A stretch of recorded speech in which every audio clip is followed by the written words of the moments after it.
Welcome to ప్రజా television news బులెటిన్ల ముందుగా headlines.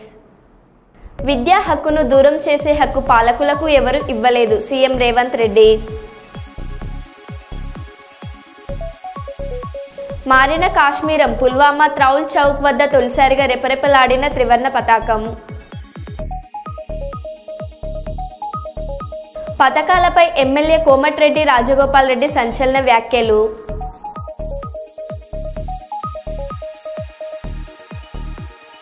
హైదరాబాద్లో భారీగా పట్టుబడ్డ కల్తీ నెయ్యి.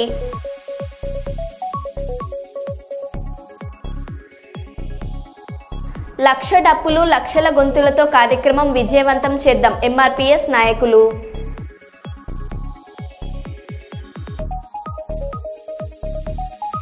చిత్తూరు జిల్లా పుంగనూరులో ఘనంగా నందమూరి బాలయ్య ఫ్యాన్స్ సంబరాలు.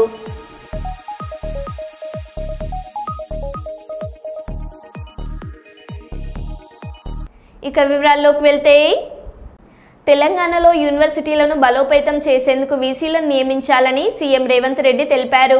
విద్యా హక్కును దూరం చేసే హక్కు పాలకులకు ఎవరూ ఇవ్వలేదన్నారు. విద్యా వ్యవస్థను గాడిన పెట్టేందుకు తమ ప్రభుత్వం చర్యలు తీసుకుంటుందన్నారు. 100 ఏళ్ల తర్వాత ఓయూకి దళిత సామాజిక వర్గానికి చెందిన విద్యావేత్తను వీసీగా నియమించామని చెప్పారు. యూనివర్సిటీలో టీచింగ్, నాన్ టీచింగ్ పోస్టుల భర్తీకి అవసరమైన చర్యలు చేపట్టాలని వీసీలను ఆదేశించినట్లు తెలిపారు. వీటిని ఒక రకంగా నిర్వీర్యం చేసే ప్రక్రియ కొనసాగుతుంది. అందుకే నేను బాధ్యత తీసుకున్న మరుక్షణం మంత్రివర్గాన్ని ఏర్పాటు చేసుకోవడానికి ఎంత ప్రాధాన్యత ఇచ్చినో, ఈ తెలంగాణ రాష్ట్రంలో తెలంగాణ ప్రాంతంలో ఉన్న విశ్వవిద్యాలయాల వైస్ ఛాన్సలర్ను నియమించడానికి కూడా అంతే ప్రాధాన్యత తీసుకొని ఎలాంటి వివాదాలకు తావు లేకుండా ఈ తెలంగాణ సమాజం పట్ల సంపూర్ణమైన అవగాహన ఉన్న వాళ్ళను, తెలంగాణ సమాజం ఏం కోరుకుంటుందో ఆ ఆలోచన అంతా అవగాహన ఉన్న వాళ్ళను ఈరోజు తెలంగాణలో ఉన్న యూనివర్సిటీలకు వైస్ ఛాన్సలర్గా నియమించడం జరిగింది. దీని వెనకాల చాలా ఆలోచనలు చేసినాం. యూనివర్సిటీలలో వైస్ ఛాన్సలర్లను నియమించడము బాధ్యత కాకుండా సామాజిక న్యాయం అనే కోణాన్ని కూడా ఈరోజు ఈ విద్యాశాఖలో నియమించిన వైస్ ఛాన్సలర్ల నియామకంలో మీకు కనిపిస్తుంది. ఒక్కసారి పేరున మీరు గమనిస్తే, ఉదాహరణకు 100 సంవత్సరాలు పైబడిన ఉస్మానియా యూనివర్సిటీకి ఏ రోజు కూడా ఒక దళిత సామాజిక వర్గం నుంచి వచ్చిన వ్యక్తి వైస్ ఛాన్సలర్గా నియామకం జరగలేదు. ఈ ప్రభుత్వంలో ఈసారి ఉస్మానియా యూనివర్సిటీకి 100 సంవత్సరాల తరువాత అత్యంత సమాజ నిర్లక్ష్యానికి లోనైన ఒక విద్యావేత్తను వైస్ ఛాన్సలర్గా నియమించడం ద్వారా చదువుకుంటే గొప్ప వ్యక్తులుగా రాణించవచ్చు. ఆ వ్యక్తులు ఆదర్శంగా నిలబడి సమాజంలో విద్యను భావవ్యాప్తి చేయడానికి ఉపయోగపడుతుందని, అక్కడే కాదు ఈరోజు మిత్రుడు గంటా చక్రపాణి గారిని కూడా ఇక్కడి నుంచే 30 సంవత్సరాలు ఇక్కడ సేవలు అందించిన ఒక విద్యావేత్తను ఈరోజు ఈ ఓపెన్ యూనివర్సిటీకి వైస్ ఛాన్సలర్గా నియమించడం జరిగింది. మీరు పాలమూరు యూనివర్సిటీ తీసుకున్నా, ఏ యూనివర్సిటీ అయినా మీరు ఒక్కసారి తీసుకొని పరిశీలించండి. ఈ తెలంగాణ సమాజంలో కలిసి ఉన్న సామాజిక వర్గాల కలయికనే ఈరోజు ఈ తెలంగాణ సమాజంలో ఉన్న అన్ని యూనివర్సిటీల వైస్ ఛాన్సలర్ను వాళ్ళందరినీ ఒక కాంబినేషన్ కింద అన్ని సామాజిక వర్గాలకు సంబంధించిన ప్రాతినిధ్యం ఉండాలి అని చెప్పి, అందులో చదువుకున్న వాళ్ళు రోల్ మోడల్గా ఈ సమాజంలో కనిపించాలి అని చెప్పి వాళ్ళందరినీ కూడా నియమించడం జరిగింది. ఈరోజు యూనివర్సిటీ వైస్ ఛాన్సలర్ నియామకంతో ఆపదలుచుకోలేదు. టీచింగ్, నాన్ టీచింగ్ స్టాఫ్ మీద నేను అందుకే వైస్ ఛాన్సలర్లు నియామకం జరిగిన తర్వాత అందరినీ వ్యక్తిగతంగా ఆహ్వానించి కలిసి వాళ్ళందరితో మాట్లాడి, మీకేదో ఒక పని కల్పించడానికో లేకపోతే పునరావాస కేంద్రంగా ఈ యూనివర్సిటీలను మీరు భావించకండి. యూనివర్సిటీ వైస్ ఛాన్సలర్ బాధ్యత మీకు పునరావాస కేంద్రాలుగా గతంలో ఎవరికైనా అట్లాంటి ఆలోచన ఉంటే ఇప్పుడు ఆ ఆలోచనని తీయండి. ఈరోజు తెలంగాణ సమాజానికి కావలసిన చికిత్స అందించాల్సిన బాధ్యత మీ చేతిలో పెడుతున్నా. మీరు తక్షణమే టీచింగ్, నాన్ టీచింగ్ వేకెన్సీస్ ఎన్ని ఉన్నాయో వాటన్నిటి నియామకాలను పారదర్శకంగా నియామకాలు చేపట్టడానికి అవసరమైన చర్యలు చేపట్టండి అని వైస్ ఛాన్సలర్ అందరినీ నేను పిలిచి వాళ్ళందరితో మాట్లాడడం జరిగింది. గణతంత్ర దినోత్సవం సందర్భంగా పోరాటంలో పాల్గొన్న స్వాతంత్ర యోధులను స్మరించుకోవడం చాలా సంతోషకరంగా ఉందని వరంగల్ మాజీ మేయర్ గుండా ప్రకాష్ రావు అన్నారు. 76వ గణతంత్ర దినోత్సవం పురస్కరించుకుని వరంగల్ చౌరస్తాలోని ఆర్యవైశ్య సంఘం భవనం ముందు త్రివర్ణ పతాకం జెండాను ఆయన ఎగురవేశారు. ఆర్యవైశ్య సంఘం ఆధ్వర్యంలో ఏర్పాటు చేసిన వాసవి మాత, మహాత్మా గాంధీ, అమరజీవి పొట్టి శ్రీరాములు విగ్రహాలను ఆర్యవైశ్య సంఘం అధ్యక్షులు గుండా ప్రకాష్ ఆవిష్కరించారు. ఈ సందర్భంగా ఆయన మాట్లాడుతూ ఆర్యవైశ్యులు కులదైవమైన వాసవి మాత విగ్రహాన్ని ప్రతిష్ఠించడం చాలా ఆనందంగా ఉందని, వాసవి మాత విగ్రహం వల్ల ఈ స్థల విశిష్టత పెరుగుతుందని, రాబోయే 100 సంవత్సరాల వరకు కమిటీ సభ్యుల పేర్లు చిరస్మరణీయంగా ఉంటాయని ఆయన అన్నారు.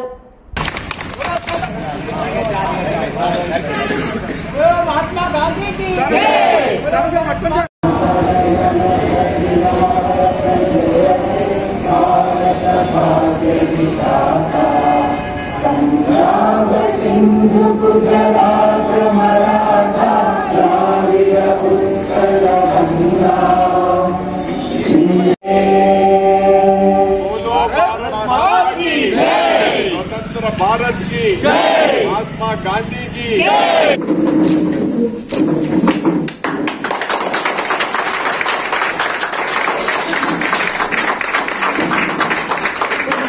वासवी माता के, वासवी माता के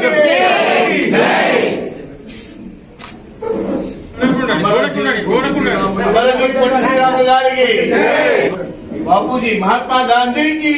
పట్టణ ప్రజానీకానికి అలాగే ఆర్యవైశ్య సోదరి మనందరికీ కూడా గణతంత్ర దినోత్సవ శుభాకాంక్షలు తెలియపరుస్తున్నాం.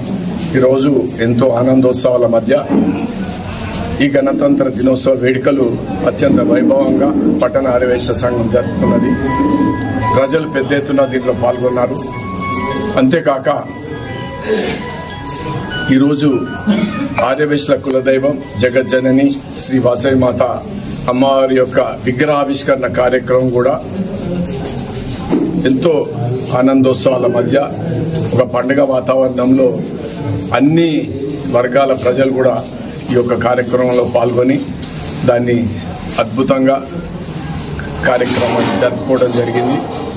అలాగే పూజ్య బాపూజీ ఆయన నాయకత్వంలో భారతావని అంతా ఒక త్రాటి మీదకి వచ్చి బ్రిటిష్ పాలకుల గుండెల్లో దడ పుట్టించి వెన్నుముకలో వణుకు పుట్టించి భారతదేశానికి స్వాతంత్రం సంపాదించినటువంటి ఘన చరిత్ర సాధించినటువంటి పూజ్య బాపూజీ యొక్క విగ్రహావిష్కరణ కూడా ఈ సందర్భంగా జరిగింది. అంతేకాక పొట్టి శ్రీరాములు భాషా సంయుక్త రాష్ట్రాల కొరకై 56 దినాలు నిరాహార దీక్ష, అమరణ నిరాహార దీక్ష పూని ప్రాణత్యాగం చేసి ఈ తెలుగు రాష్ట్రాల సాధనలో కీలక పాత్ర వహించినటువంటి అమరజీవి పొట్టి శ్రీరాములు యొక్క విగ్రహావిష్కరణ కూడా ఈరోజు జరిగింది. ప్రజలు పెద్ద ఎత్తులో పాల్గొన్నారు. వారందరికీ నేను ఈ సందర్భంగా శుభాకాంక్షలు తెలియపరుస్తున్నాను. హైదరాబాద్లో భారీగా పట్టుబడ్డ కల్తీ నెయ్యి. బంజారా హిల్స్లోని ఫ్రైడ్ ఘీ అండ్ కడ్డు పేరుతో ఉన్నత షాపులో కల్తీ నెయ్యి తయారవుతుందని జీహెచ్ఎంసీ టాస్క్ ఫోర్స్ పోలీసులు తనిఖీ నిర్వహించారు. కల్తీ పదార్థాలు, ప్రమాదకర రసాయనాలతో నెయ్యి తయారు చేస్తున్నట్లు గుర్తింపు. భారీగా కల్తీ నెయ్యితో పాటు తయారీకి ఉపయోగిస్తున్న పదార్థాలను స్వాధీనం చేసుకున్న పోలీసులు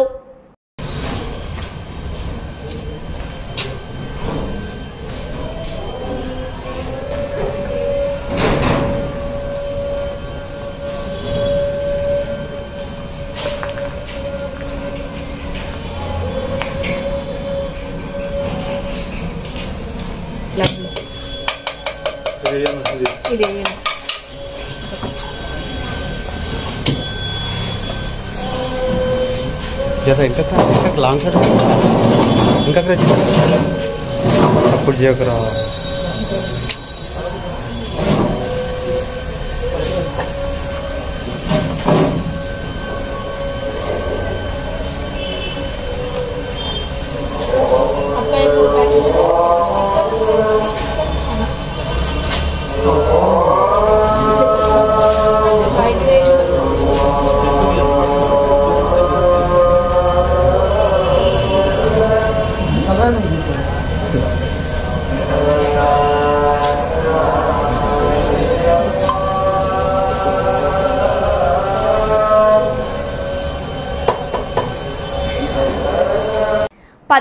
రైతులపై ఎమ్మెల్యే కోమటిరెడ్డి రాజగోపాల్ రెడ్డి సంచలన వ్యాఖ్యలు. గ్రామాల్లో ప్రజలు ప్రభుత్వాన్ని తిడుతున్నారు, కేసీఆర్ను మెచ్చుకుంటున్నారు. రైతు బంధు మధ్యలో ఒక్కసారి ఎగగొట్టినం. రైతు భరోసాలో ఇచ్చిన హామీ మేరకు కాకుండా కొంత నగదును తగ్గించాం. అందుకే గ్రామ ప్రజలు ప్రభుత్వాన్ని తిడుతున్నారు. ఎన్ని అప్పులు చేసి అయినా పథకాలు అమలు చేస్తాం. ఎమ్మెల్యే కోమటిరెడ్డి రాజగోపాల్ రెడ్డి. గవర్నమెంట్ రాగానే ఎమ్మటే ఇచ్చిందా ఎంత ఇచ్చారు? 5,000 నాకు ఇచ్చినప్పుడు మన కాంగ్రెస్ వచ్చిన ఇచ్చిండ్రు. మధ్యన మాత్రం ఒకసారి డుంగి కొట్టింది. ఒకటే తిడుతున్నారు జనం. ఊళ్ళో పోతే ఒకటే తిడుతున్నారు. కేసీఆర్ బాగుండేది ఇస్తారు కాంగ్రెస్ అన్నరా కానీ కేసీఆర్ బాగుండే రైతు బంధు ఇవ్వలేదు అన్నారు. కర్నూలు జిల్లా 76వ భారత గణతంత్ర దినోత్సవ వేడుకల సందర్భంగా పోలీస్ పరేడ్ మైదానంలో జాతీయ పతాకావిష్కరణ చేసిన జిల్లా కలెక్టర్ పి రంజిత్ బాషా, కర్నూలు అడిషనల్ ఎస్పీ హుసేన్ హీరోక్ పిరాతో కలిసి పరేడ్ విచక్షణ చేసి సాయుధ దళాల నుంచి గౌరవవందనం స్వీకరించిన జిల్లా కలెక్టర్ పి రంజిత్ బాషా విధులలో ఉత్తమ సేవలు అందించిన సిబ్బందికి ప్రశంసా పత్రాలు అందజేసి అభినందించారు. ఈ కార్యక్రమంలో పాల్గొన్న కర్నూలు పార్లమెంట్ సభ్యులు Bastipati Nagaraju, Zilla Parishad chairman Errabothula Papireddy, joint collector doctor B Navya, assistant collector Challa Kalyani, additional ఎస్పీలు, డిఎస్పీలు, సిఐలు, ఇతర శాఖల జిల్లా అధికారులు పాల్గొన్నారు. Kurnool AP film chamber of కామర్స్ వ్యవస్థాపక chairman TG Venkatesh comments. AP film chamber of కామర్స్ను కర్నూలులో స్థాపించడం జరిగింది. తమిళనాడు సినిమాలకు పుట్టినిల్లుగా ఉండేది. మద్రాసులో రాయలసీమ వాళ్ళు పెద్ద పెద్ద స్టూడియోలు నిర్మించి సినిమాలకు ప్రాణం పోశారు. కళలకు పుట్టినిల్లు రాయలసీమ. ఎక్కువగా ఫైనాన్స్ చేస్తున్నది మా రాయలసీమ వాసులు. కానీ సినిమా నిర్మాణం, చిత్రీకరణ ఇక్కడ జరగడం లేదు. ఎంతో ప్రాముఖ్యత ఉన్న ఈ ప్రాంతంలో సినిమా నిర్మాణం జరగడం లేదు. రాష్ట్రం విడిపోయాక కూడా సినిమా పరిశ్రమ హైదరాబాద్లో ఉండిపోయింది. ఇక్కడి వారికి ప్రోత్సహించడానికి సినిమా పరిశ్రమ ఏపీలో ఏర్పాటు చేయాలని ఈ నిర్ణయం తీసుకున్నాం. నిబద్ధతతో ఈ ఫిల్మ్ ఛాంబర్ ఆఫ్ కామర్స్ పనిచేస్తుంది. రాష్ట్ర ప్రభుత్వం ఎలాంటి సహకారం, అనుమతులు కావాలన్నా మేము వారికి సహకరిస్తామన్నారు. అన్ని ఫిలింలకు ఒక పుట్టినెల్లుగా ఫిలిమ్స్కు మద్రాసు డెవలప్ అయింది. ఇప్పుడు తమిళనాడు అనే మద్రాసు, అప్పుడు మద్రాసు అనేవాళ్ళు, మద్రాసు సిటీ వెళ్తుంది. దీని వెనక ఉన్నదంతా మన రాయలసీమ ప్రాంతం. నాగిరెడ్డి, చక్రపాణి చాలామంది ఉన్నారు. చాలామంది ఈ ఫిలిం పుట్టినిల్లుకు మన వాళ్ళు శ్రీకారం చుట్టాలి. కొన్ని ప్రపంచంలోనే పెద్ద స్టూడియో స్థాపించేదానికి ముందుకు వెళ్ళారు నాగిరెడ్డి, చక్రపాణి వీళ్ళందరూ. మరి వారందరూ తాడిపత్రి దాని నుంచి వచ్చిన వాళ్ళు. మరి ఇంకా హిస్టారికల్గా వెళ్తే కళలు పోషించింది కృష్ణదేవరాయలు రాయలసీమ ప్రాంతంలో. మరి దురదృష్టవశాత్తు మనం ఎంతో వెనుకబడుతూ వచ్చాం. బళ్ళారిలో కూడా ఒక ఇది ఉండేది, కళలు ఏదండి, బళ్ళారి రాఘవులు, ఇంకోటి పేరు ఏదో ఉంది వాళ్ళది, ఆర్గనైజేషన్ పేరు ఫేమస్. బళ్ళారి రాఘవులు వీళ్ళంతా ఉండేవాళ్ళు. కళలకంతా పుట్టినిల్లు రాయలసీమ ప్రాంతం వారు, రాయలసీమ వాళ్ళు ఉన్నారు. దురదృష్టవశాత్తు మనం పూర్తిగా వెనుకబడిపోతున్నాం.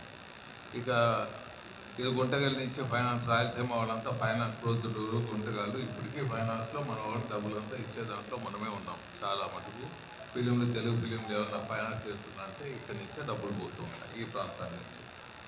మరి ఇన్ని హంగులు పెట్టుకొని ఇక్కడ ఫిలిమ్స్ అనేది ప్రొడక్షన్ లేదు మన ఆంధ్రాలో.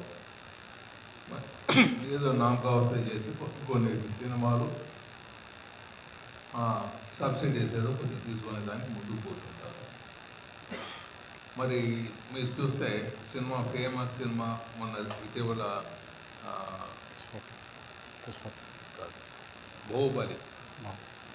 బాహుబలి కూడా మన కొండల్లో తీసిండేది, ఎయిర్పోర్ట్ దగ్గర ఉండే కొండల్లో తీసిండేది బాహుబలి. చాలా మటుకు అక్కడ కూడా ఫిలిం తీశారు.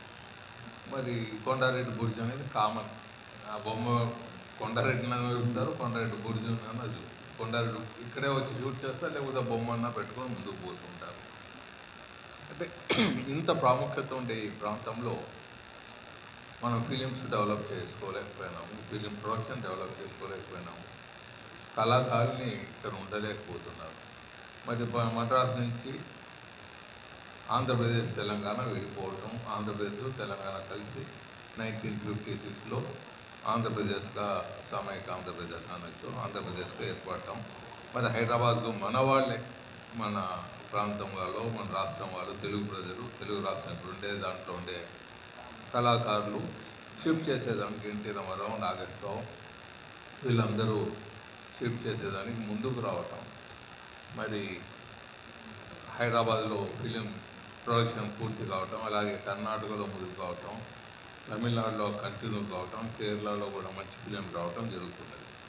ఇప్పుడు మనం ఆంధ్రప్రదేశ్ విడిపోయినాం తెలంగాణ నుంచి. సో మనకు ముఖ్యంగా ఈ ఫిలిమ్స్ ఇక్కడ ఈ ప్రాంతాల్లో ప్రొడ్యూస్ చేయాలి. మనం ఏదో ఇప్పుడు ఆర్గనైజేషన్ పెట్టేసాము, ఓవర్ నైటే ఇవన్నీ మాయాబజార్ చేస్తాం అనేది కాకుండా మొదలు శ్రీకారం చుట్టి ఒకటి వాయిస్ చేస్తున్నాం.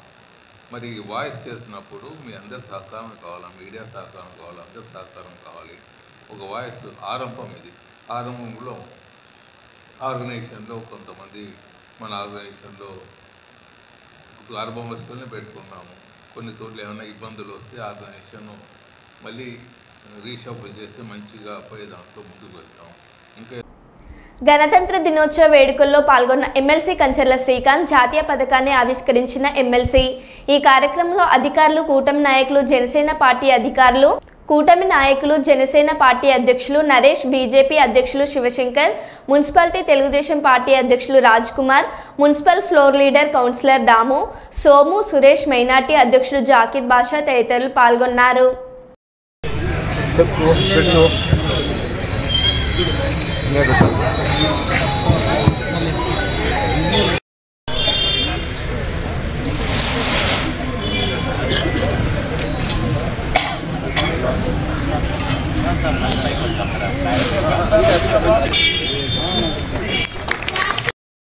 సీతాలక్ష్మి,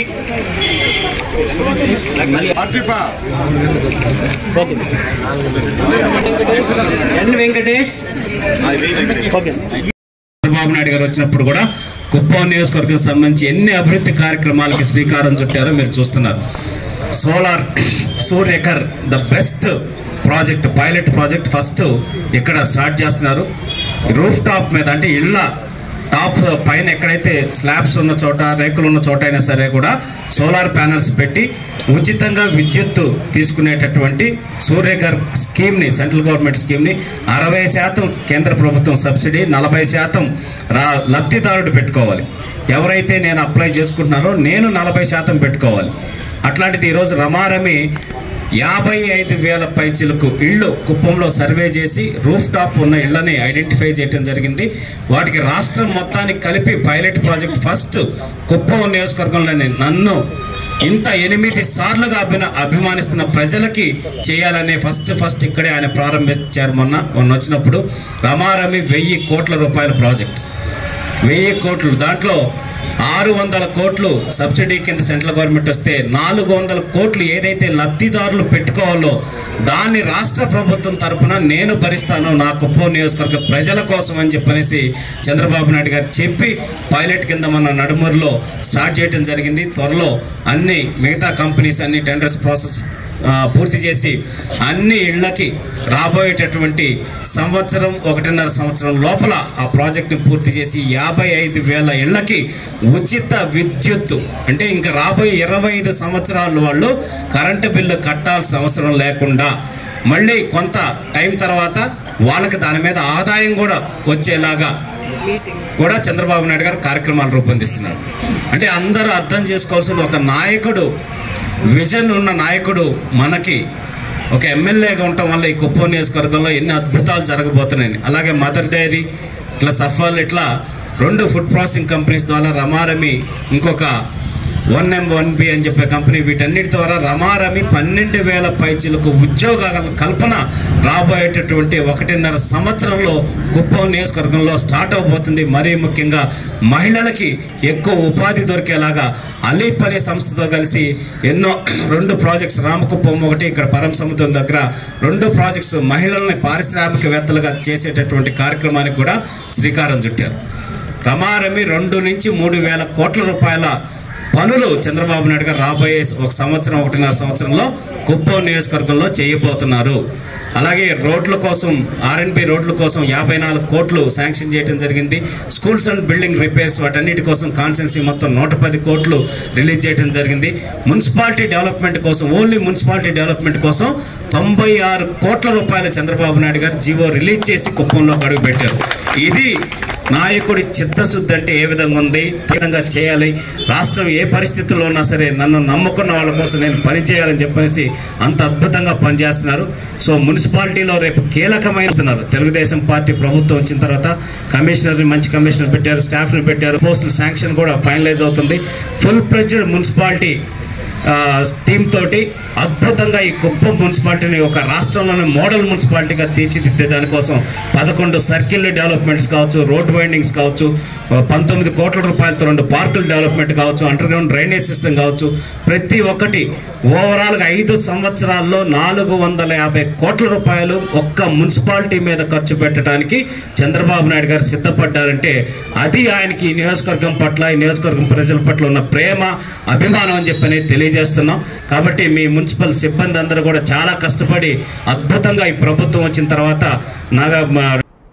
రాజ్యాంగ నిర్మాత భారతరత్న డాక్టర్ బాబాసాహెబ్ అంబేద్కర్ ఆలోచన విధానం నేటి తరానికి ఆదర్శప్రాయమని కుప్పం నియోజకవర్గం తెలుగుదేశం పార్టీ విస్తరణ కమిటీ విభాగ సభ్యులు కన్నన్ ఆధ్వర్యంలో ఆదివారం నాడు కుప్పం కొత్తపేట నుండి డాక్టర్ బాబాసాహెబ్ అంబేద్కర్ చిత్రపటాన్ని ర్యాలీగా తీసుకువచ్చి కుప్పం ఆర్టీసీ బస్టాండ్ వద్ద ఉన్న డాక్టర్ బాబాసాహెబ్ అంబేద్కర్ విగ్రహానికి గజ పూలమాలలు వేసి 76వ గణతంత్ర దినోత్సవాన్ని ఘనంగా జరుపుకున్నారు. ఈ సందర్భంగా కుప్పం నియోజకవర్గ విస్తరణ కమిటీ వివాహ సభ్యులు దళిత నాయకుడు కన్నన్ మాట్లాడుతూ డాక్టర్ బాబాసాహెబ్ అంబేద్కర్ బాల్యం నుండి వివక్షను ఎదుర్కొంటూ భారతదేశ ప్రజాస్వామ్య వ్యవస్థలో అత్యంత కీలకమైన రాజ్యాంగాన్ని రూపొందించే స్థాయికి ఎదిగిన బాబాసాహెబ్ అంబేద్కర్ అన్నారు. సమాజంలో అస్వస్థతను నివారించడం నుండి మానవ సమాజాన్ని సమైక్యం చేయడంలో కీలక పాత్ర పోషించాలని కొనియాడారు. ఈ కార్యక్రమంలో దళిత నాయకులు, మహిళలు పెద్ద సంఖ్యలో పాల్గొన్నారు.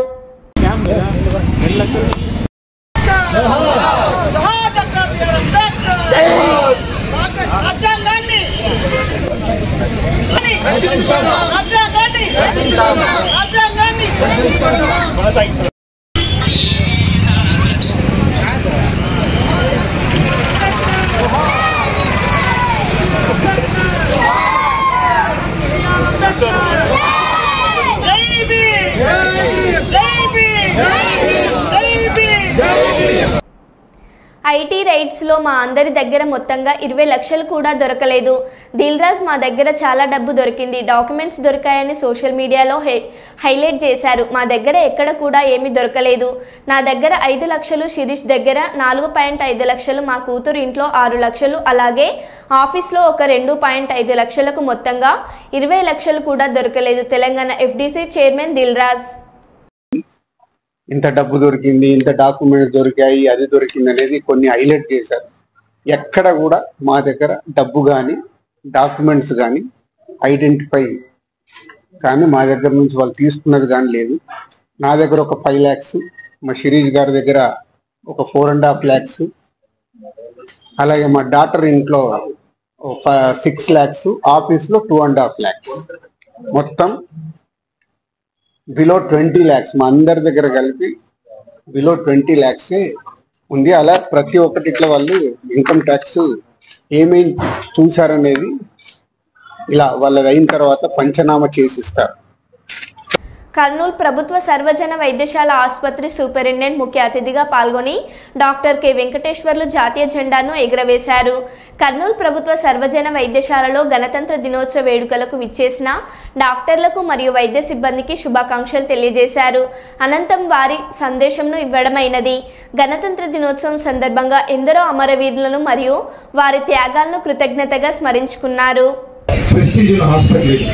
నేను 1998లో ఈ హాస్పిటల్ అసిస్టెంట్ ప్రొఫెసర్గా చేశాను. చాలా మందితో నాకు పరిచయాలు ఏర్పడినాయి. చాలా సర్వీస్ ఓరియంటెడ్ అందరూ నా మిత్రులు కానీ, నా సోదరులు కానీ, డాక్టర్స్ కొలీగ్స్ కానీ ఎంతో కష్టపడి దాదాపు 1000 బెడ్ల నుంచి దాదాపు ఇప్పుడు మనకు 1600 బెడ్ల వరకు ఇది విస్తరించింది. ముఖ్యంగా intensive care units, diagnostic black, రకరకాల ఇమేజింగ్ సర్వీసెస్, సిటీ స్కాన్ కానీ ఎంఆర్ఐ కానీ మనకు ఎక్స్టెన్షన్ వచ్చింది. మీ అందరూ బాగా పనిచేస్తున్నారు. మనం ఇక నుంచి అందరూ మీ పూర్తి నిబద్ధతతో మీ విధి విధానాలు మరవకుండా పనిచేయాలని కోరుతూ సెలవు తీసుకుంటాను. మరో బులెటిన్లో మళ్ళీ కలుద్దాం. Stay tune.